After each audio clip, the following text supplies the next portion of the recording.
Hello, hello, hello. Is it anybody in there? Smile if you can hear me. Hmm. Is it anyone home? Relax, relax, relax. I need some information first. Just the basic facts. Can you tell me where it hurts, man? Okay, whoa, whoa, whoa, whoa! I forgot. We're in the other one. We're in the other one, huh? Wow! Welcome back to Stefan Diao episode 4. What? Amazing. Amazing. I'm so happy to be back here with you guys. It's always a challenge to come and sit down and spit. But, you know, what the heck? You know, I hope you guys are okay. We had a weird one last week. I hope you guys are okay, and I hope you guys are having fun. I recorded yesterday night the episode of Stefan Diao in Spanish, the OG one, and I recorded it super late. I've been struggling with one of the things that you need to be careful for if you're wanting to have a child, if you want to proceed with your pregnancy, is that oh shit, is that let me put this here. One of the things that you need to be careful for and that you need to plan and organize when you're thinking of having a child, to bring a child into this fantastic world. We're in a fantastic place, and if you want your kid to experience life, if you want to proceed with the pregnancy, then I suggest that it's you have to be a lot of things, but also don't wait for those things to happen and then have a kid, because to be honest, like, you're never going to be ready. Even if you feel ready, you're never going to be truly ready for what it is, and that's what I'm experiencing. It's like it's always a challenge, especially if you do creative work. It's especially if you and your partner works work. It's tricky because you have to find that time for yourself, because your kid demands so much attention right now, and this is when your baby is a toddler right now. You know what, the first 6 months of the pregnancy, of the birth, after the birth of my baby, um, I was like, what? This is a piece of cake. I am gonna have 10. And Maria was looking at me like, no. And because, he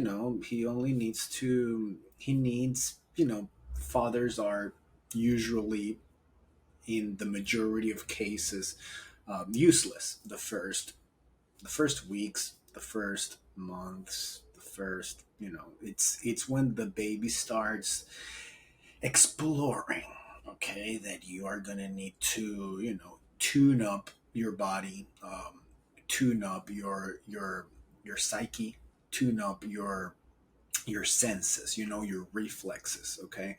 um, but the beginning, you just put your baby there with some toys that, spin, and you can watch your films, and you can watch your TV shows, and you can watch porn, and the baby doesn't mind.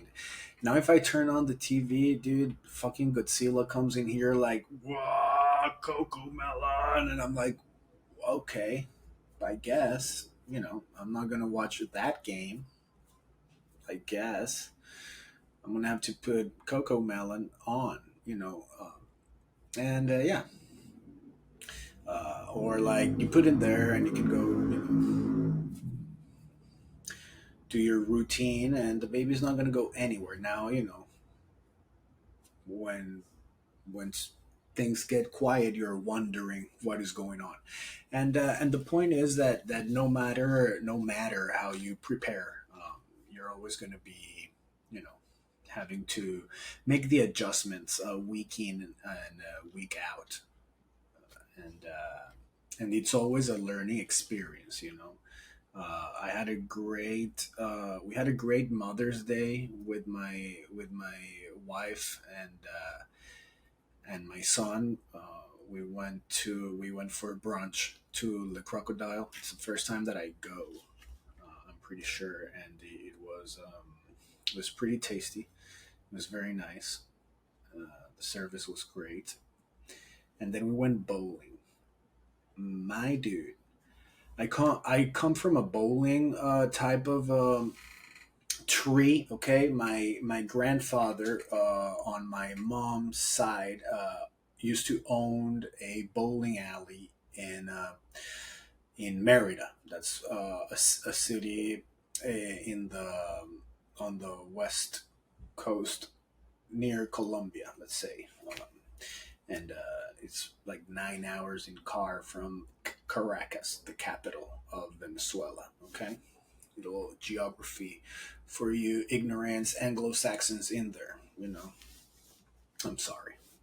And yeah, he used to own a bowling alley. And he used to be a bowling champion, and he used to have this bowling alley called Pinocchio. Okay, it's like a word play on Pinocho, like pin, one of the pins, eight, Pinocho. You know, Granddaddy was a sort of a maverick. Okay, uh, he was the first Marlboro man in Venezuela in the Marlboro campaign. You know, he was a cowboy. He was a cowboy. He believed in very few things, and he used to breed golden retrievers and schnauzers, and you know, he had a bowling alley. And the point is that I went bowling. The first time that I go bowling with my 16 months old son, and that was like bowling with one of the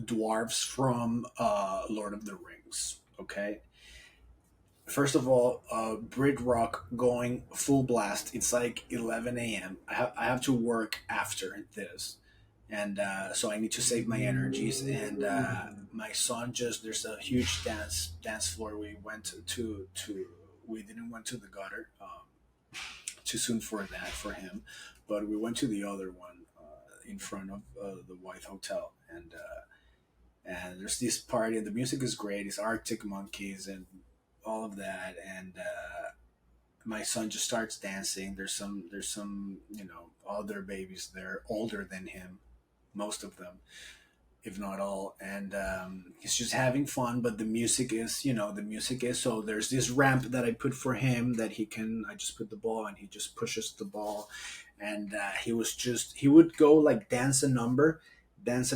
I'll be like, Peepo, Peepo, it's your turn.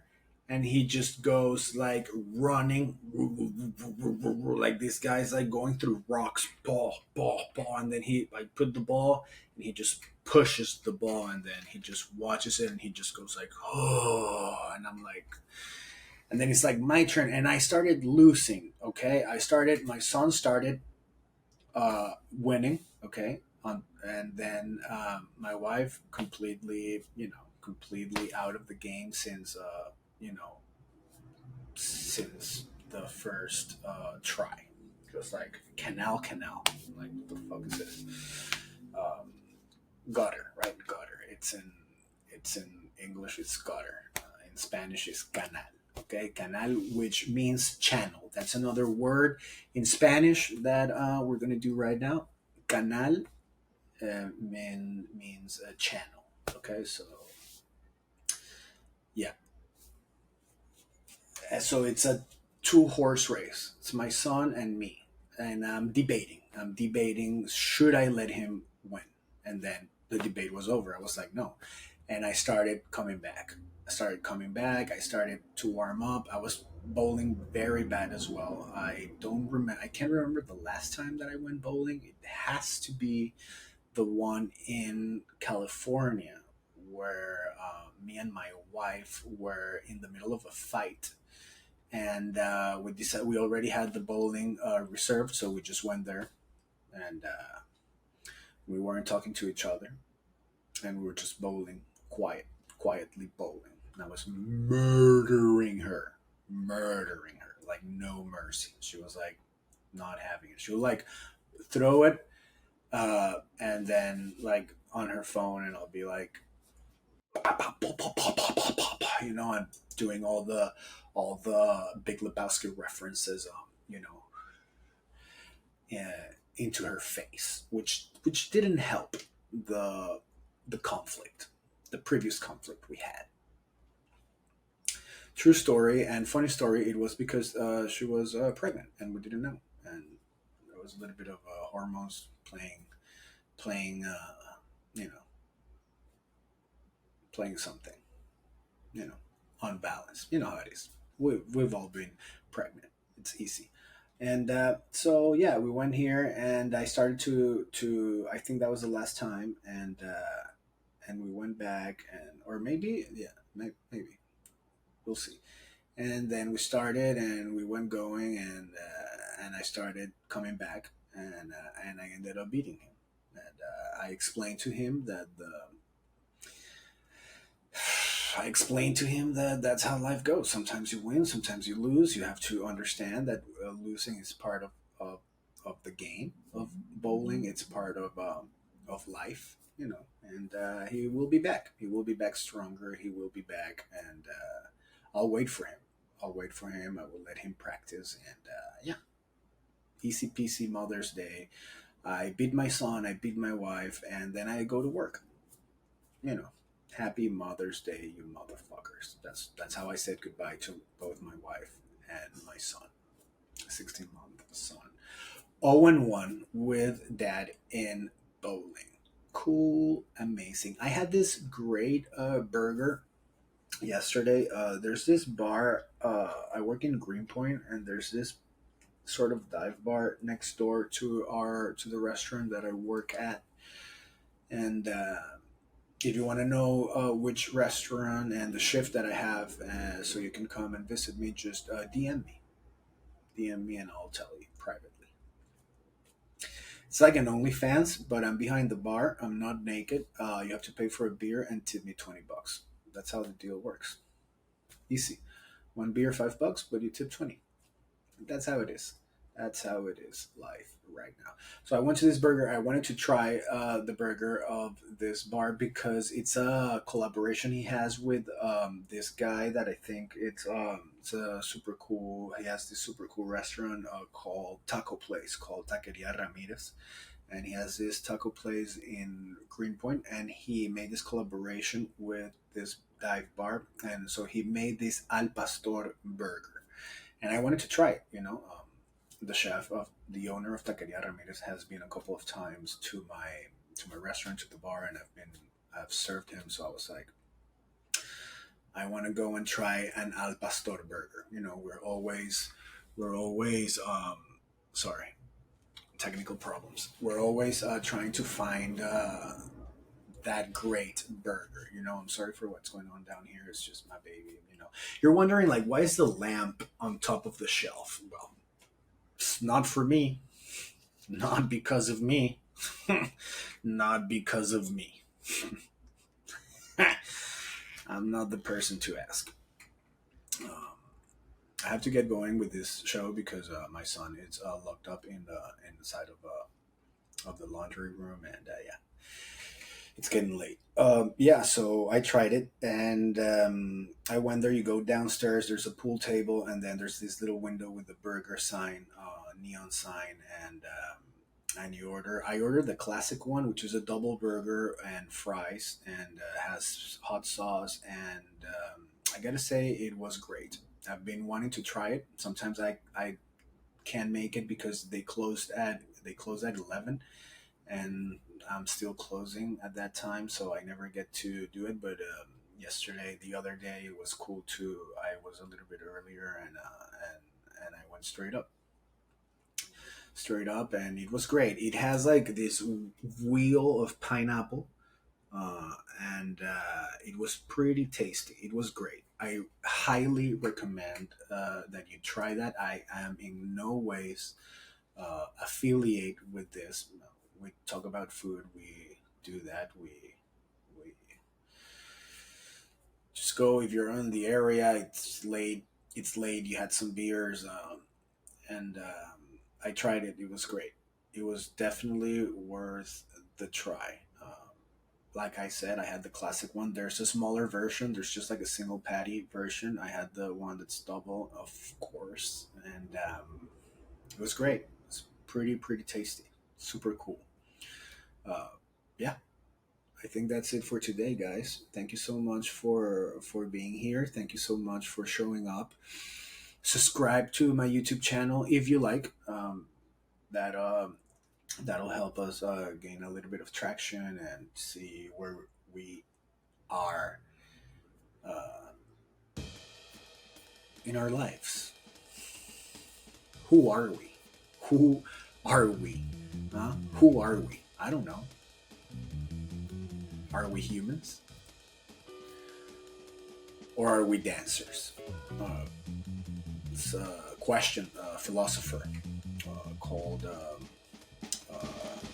went by the name of Brandon Flowers, used to ask himself a lot, okay? Here in the desert in Nevada. Are we humans? Or are we dancers? Are they exclusive? Are they exclusive? Does a human dance? Are dancers humans? I don't know. These are the questions that keep me up at night. This is Stefano. Bendition. God bless you.